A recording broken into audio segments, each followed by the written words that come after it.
Hello everyone, this is Puruj Anutriya. हम complete कर रहे हैं क्लास 11th की बायोलॉजी की बुक, जिसमें अभी हम कंप्लीट कर रहे हैं चैप्टर 9। चैप्टर का नाम है बायोमॉलिक्यूल। क्लियर है?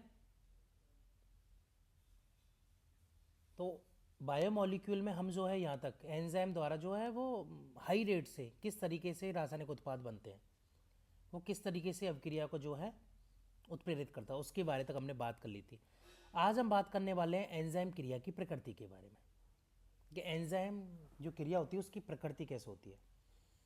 तो चलिए स्टार्ट करते हैं आज का टॉपिक।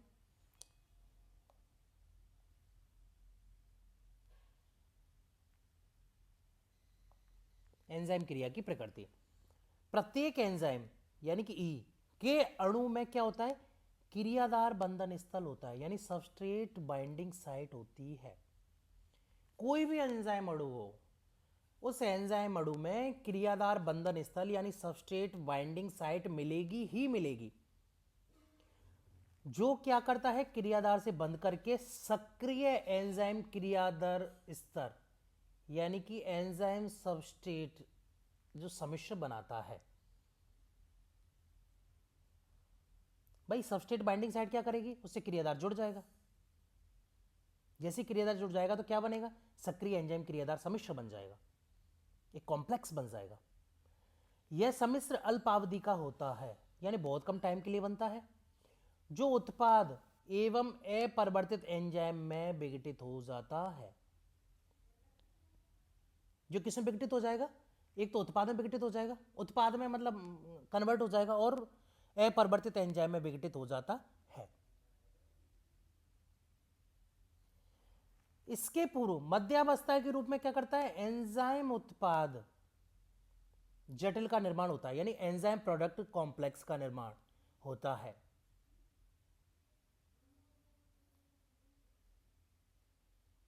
क्लियर है यहां तक? चलिए देखते हैं। एंजाइम क्रियादार जटिल का निर्माण उत्प्रेरण के लिए आवश्यक है, यानी कि जो ईएस का निर्माण हो रहा है एंजाइम क्रियादार जटिल, वो किस लिए हो रहा है? उत्प्रेरक के लिए हो रहा है, उत्प्रेरण के लिए हो रहा है। क्यों हो रहा है? कि अगर कोई एक रिएक्शन है वो स्लो हो रही है, जैसे ही उसमें उत्प्रेरक आ गया तो वो रिएक्शन जो है वो फास्ट हो जाएगी। जैसे हमने बात की थी कार्बोनिक एनहाइड्रेज, जैसी एंजाइम आया था तो कार्बन डाइऑक्साइड कितना मतलब जो फास्ट है वो 200 मॉलिक्यूल पर आवर, फिर कितना हो गया? 6 लाख मॉलिक्यूल पर आवर हो गया जैसी एंजाइम उस पर आया। इतनी फास्ट प्रोसेस होगी। तो ये किस लिए हो रहा है? उत्प्रेरक का काम कर रहा है, कि कैसे भी करके जो है इस पर उत्प्रेरक कैटलिस्ट की तरह यूज हो रहा है। तो प्रोसेस कौन सी? कैटालिटिक प्रोसेस है। एंजाइम हुआ क्रियाधारा, बना क्या? एंजाइम क्रियादार जटिल। इससे क्या बनेगा? एंजाइम उत्पाद जटिल। फिर एंजाइम अलग हो जाएगा और उत्पाद अलग हो जाएगा। सॉरी। एंजाइम एंजाइम क्रिया के उत्प्रेरक चक्र को निम्न चरणों में व्यक्त किया जा सकता है। जो एंजाइम क्रिया के उत्प्रेरक चक्र है उसको निम्न चरणों में व्यक्त कर सकते हैं।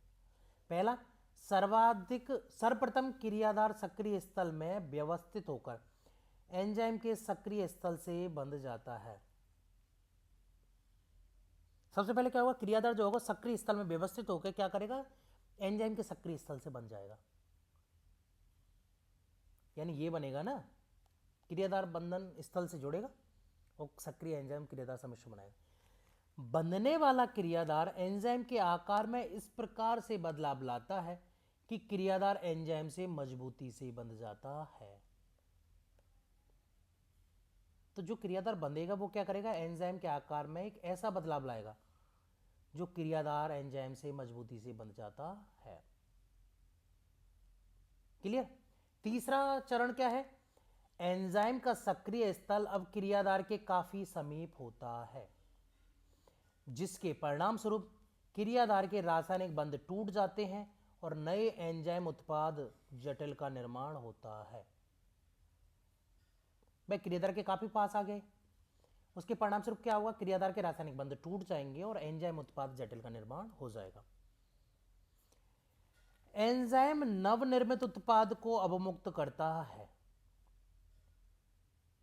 एंजाइम क्या करता है? जो नया उत्पाद बनाए उसको फ्री करेगा और एंजाइम क्या होगा? स्वतंत्र हो जाएगा। पहले क्या बना, एंजाइम उत्पाद बना, अब एंजाइम उत्पाद में से एंजाइम अलग हो गया, उत्पाद अलग हो गया, क्रियाधार के दूसरे अणु से बनने के लिए तैयार हो जाता है, यानी एंजाइम फ्री हो गया, अब वो क्रियाधार के दूसरे अणु से जुड़ेगा, फिर दोबारा से सेम प्रोसेस होगी, इस तरीके से चलती रहेगी और पुनः उत्प्रेरक चक्र प्रारंभ हो जाता है। क्लियर? तो चलिए फिलहाल के लिए इतना ही, आगे हम फिर आएंगे आपके लिए नई वीडियो लेकर, उसमें हम करेंगे एंजाइम क्रियाविधि को प्रभावित करने वाले कारक। ये थोड़ा सा बड़ा वीडियो रहेगा। चलिए फिलहाल के लिए इतना ही, थैंक यू।